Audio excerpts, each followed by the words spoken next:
এখানে আমরা গতবার ঢাল কি এটা দেখছি। তো আমরা ঢাল কীভাবে নির্ণয় করে, আমরা জানি যে কোনো একটা রেখার ঢাল থাকে। তো ঢাল কীভাবে নির্ণয় করতে হয়, রেখার ঢালের মান আমরা এটা দেখব।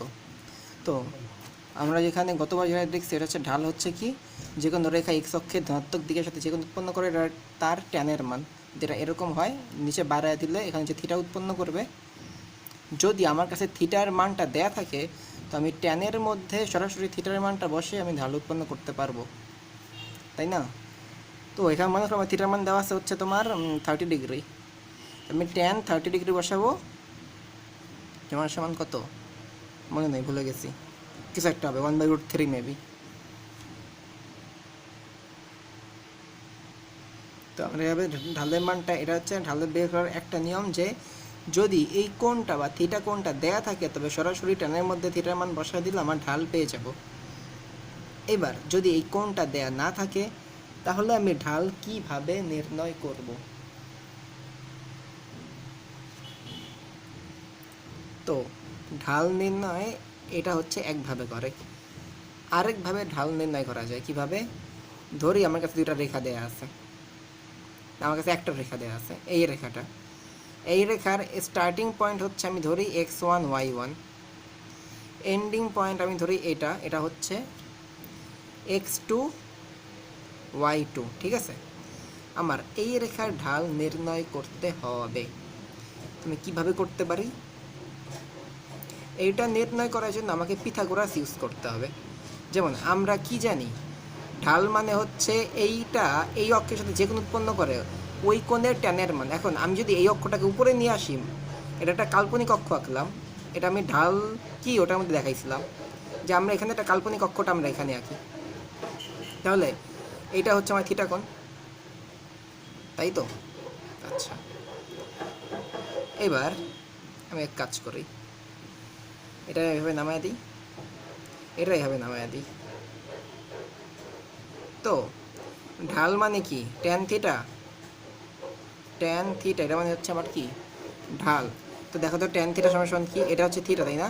তো আমি যদি এটারে এ বিন্দু ধরি, এটারে বি বিন্দু ধরি, আর এটা এই পয়েন্টে যদি আমি সি বিন্দু ধরি, তো আমরা কি জানি, তো এটা যদি থিটা হয়, তো ট্যান থিটা সমান কি, এসি ভাগ কি আমার বিসি, লম্ব বাই ভূমি। লম্ব বাই ভূমি মানেই কি ট্যান থিটা, ট্যান থিটা সমান লম্ব বাই ভূমি, ত্রিকোণমিতি সেই ফর্মুলা। তো এসি এর মান কত, এখানে দেখো তো এসি কটটুক, এই এরটুক কি এসি, এই পয়েন্টটুকু এসি। আচ্ছা, তো এসি কত, AC is equal two, AC মানে কি, এই এ পয়েন্ট থেকে এই পয়েন্ট পর্যন্ত এই পুরাটা আমি ধরলাম এটা এম। তো এসি মানে কি এ এম, এই পুরোটা মাইনাস সিএম, মাইনাস কি সিএম। আচ্ছা, এবার এ এম এর মান কত, দেখো তো এ এম মানটা আমি কোত্থেকে পেয়েছি। আমি যদি এ বিন্দুতে যাইতে চাই, এ বিন্দুর স্থানাঙ্ক ছিল x1 y1, তাই না? এ বিন্দুর স্থানাঙ্ক ছিল x1 y1। আমি যদি এ পয়েন্টে যেতে চাই, তবে এটা আমার 0, এটা আমার মূল বিন্দু। তো শূন্য থেকে আমি প্রথমে কী করবো, আমি x1 এর সমান করে এই পয়েন্টে এম বিন্দুতে আসবো। তারপর এম থেকে আমি কতটুকু উঠবো, এম থেকে কি আমি এই x1 y1 বিন্দুর কোটি y1 পর্যন্ত উঠবো? এম থেকে কি করব, y1 পর্যন্ত উপরে উঠবো না? তাহলে এ এমটার মান আসলে কত, এ এমটার মান কি এই বিন্দুটা কোটির মানের সমান y1। তো A M is equal to y1 minus CM, CM মানে এটা। এখন দেখো তো এইটা সমান কি এইটা, এই যে বি বিন্দুর এইটা আর এটা সমান না, কারণ আমি তো এখানে এটা সোজা করে রাখছি, এটার সমকোণ হয়েছে। তার মানে কি এই রেখা আর এই রেখা সমান্তরাল, এই রেখা আর এই রেখা সমান্তরাল হয়, তাহলে এইটা আর এটা সমান, যদি এটা 90 ডিগ্রি। তাহলে সিএম সমান কি, আমি ধরি এটা এন, বিএন, সিএম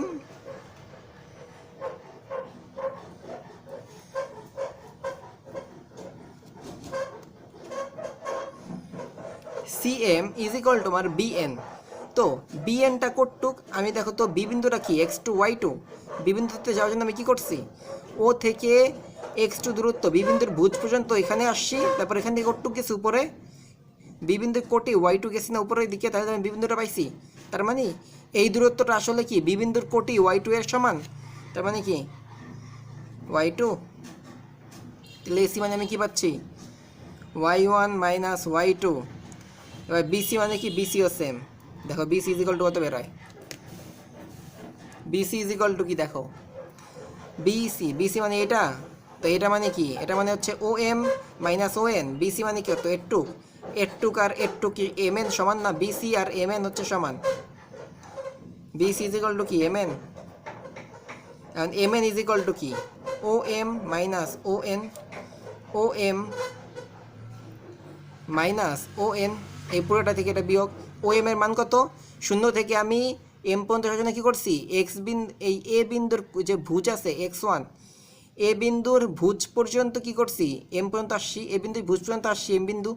তো m বিন্দুটা আসলে কত x1 0, কারণ m বিন্দুতে আমি কি করছি, এ বিন্দুর ভুজ পর্যন্ত আসছি x1 আর কোটি তো আমার শূন্য। তো ও এম এর মান আসলে কত, ও এম এর মান হচ্ছে আমার x1 মাইনাস, আর ও এন এর মান কত, ও এন এর জন্য আমি কী করছি, ও বিন্দু থেকে বি বিন্দুর ভুজ পর্যন্ত আসছি, আর কোটি কত, কোটি হচ্ছে শূন্য, তার মানে এন কত, এন হচ্ছে x2 0। তার মানে ও এন কত, ও এন এর জন্য আমি কী করছি, ও থেকে এক্স পর্যন্ত x2 দূরত্ব নিছি এই দিকে, তার মানে আসলে কত x2, নিচে কত x1 মাইনাস x2। এটাও হচ্ছে ঢালের একটা ফর্মুলা। এই ফর্মুলা কখন কাজে লাগে, এই ফর্মুলা তখনই কাজে লাগে যখন আমার দুইটা বিন্দুর স্থানাঙ্ক দেওয়া থাকে, দুইটা বিন্দুর কী দেওয়া থাকে, x1 y1 দেওয়া থাকবে, x2 y2 দেওয়া থাকবে, স্থানাঙ্ক দেওয়া থাকবে, এবং আমাকে বলবে যে দুইটা বিন্দুর আমার স্থানাঙ্ক x1 y1 x2 y2 দেওয়া থাকবে, স্থানাঙ্ক দেওয়া থাকবে, এবং আমাকে বলবে যে স্থানাঙ্ক থেকে ঢাল নির্ণয় করো। অথবা দুইটা বিন্দু দেওয়া থাকবে, বলবে যে 3 4 ও -5 2, এই দুইটা বিন্দু দিয়ে যে সরল রেখা যায় ওই সরলরেখার ঢাল নির্ণয় করো। এই দুইটা বিন্দু দিয়ে যে সরল রেখা যায় ওই সরল রেখার ঢাল নির্ণয় করো। তখন আমার এই ফর্মুলা কাজে লাগবে। দুটো বিন্দুতে থাকলে আমার কি এই ফর্মুলা কাজে লাগবে। এখন এই ফর্মুলার আরেকটা আছে y2 minus y1 x2 minus x1। একটা জিনিস সবসময় মনে রাখবে, সেটা হচ্ছে উপরেও সবসময় y থাকবে, নিচে সবসময় x থাকবে। এটা একটা কথা, উপরে x যাবে না, নিচে y যাবে না। দ্বিতীয় কথা হচ্ছে এটা এভাবেও লেখা যায় y2 minus y1 by x2 minus x1। মানে দেখো তো, প্রথম বিন্দু হয়, প্রথম বিন্দু দুইটাই সামনে থাকবে, দ্বিতীয় বিন্দু দুইটা পিছিয়ে থাকবে। প্রথম বিন্দু কি ছিল x1 y1, হয় x1 y1 দুইটাই প্রথমে থাকবে আর দ্বিতীয় বিন্দু দুইটাই সেকেন্ডে থাকবে, অথবা দ্বিতীয় বিন্দু দুইটাই প্রথমে থাকবে আর প্রথম বিন্দু দুইটাই সেকেন্ডে থাকবে। বুঝা গেছে? তো এটা হচ্ছে ঢাল নির্ণয় করার আরেকটা ফর্মুলা। এবার ঢাল নির্ণয় করার 3 নম্বর আরেকটা ফর্মুলা আছে। ঢাল নির্ণয়ের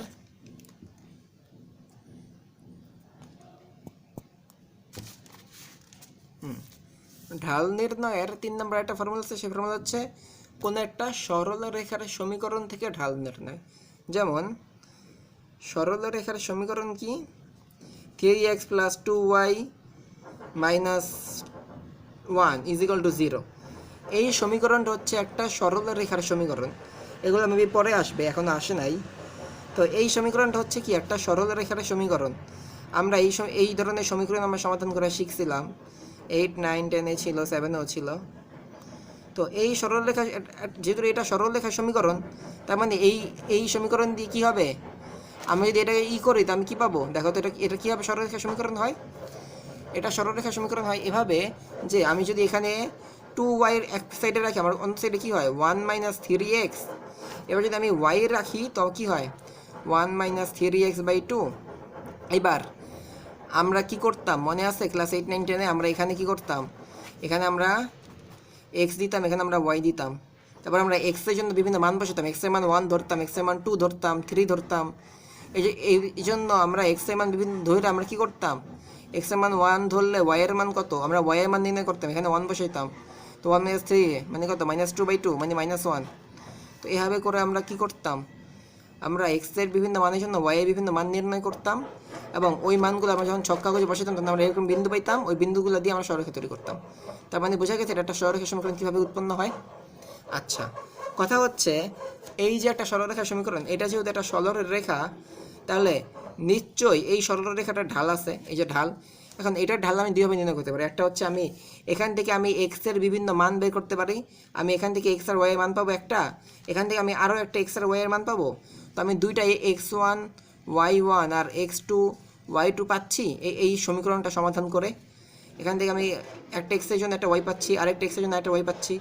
তো আমার এরকম আছে, এরকম থেকে আমি কি করব, আমি একটা যে সূত্র শিখলাম ওই সূত্র থেকে আমরা মানটা বের করতে পারবো, একটা নিয়ম। দ্বিতীয় আরেকটা নিয়ম কি বলে? দ্বিতীয় আরেকটা নিয়ম এটা বলে যে যদি কোনো একটা সরলরেখা সমীকরণ এরকম হয় ax plus by plus C is equal to 0, এই ধরনের সমীকরণ আমি আগেও লেখা শিখাইছি। এখানে এটা কি, এটা হচ্ছে এক্স এর সহগ। এই সমীকরণটা যদি এটার মধ্যে আমি চিন্তা করি, তাহলে দেখো তো এখানে এ এর মান কত, এটা হচ্ছে এক্স এর সাথে যা থাকবে, এক্স এর সাথে কি আছে 3, তার মানে এ কত 3। বিটা কি, বিটা হচ্ছে এটা ওয়াই এর সাথে থাকবে, ওয়াই এর সাথে কত আছে 2 প্লাসের 2, তাহলে বিটা কি 2। সিটা কত, সিটা হচ্ছে এক্স ওয়াই বাদ দিয়ে যেটা থাকবে ধ্রুবক, ধ্রুবকটা কত -1, তো সি কত -1। তো এই আকারের সমীকরণ, নর্মালি এই আকারে যত সরলরেখা সমীকরণ আছে সব সমীকরণকেই এই আকারে প্রকাশ করা যায় না? ax plus by plus C is equal to 0 যায়। যদি এই ধরনের কোনো সমীকরণ থাকে তো ওই সমীকরণের ঢাল m ইজ ইকুয়াল টু, ঢাল হবে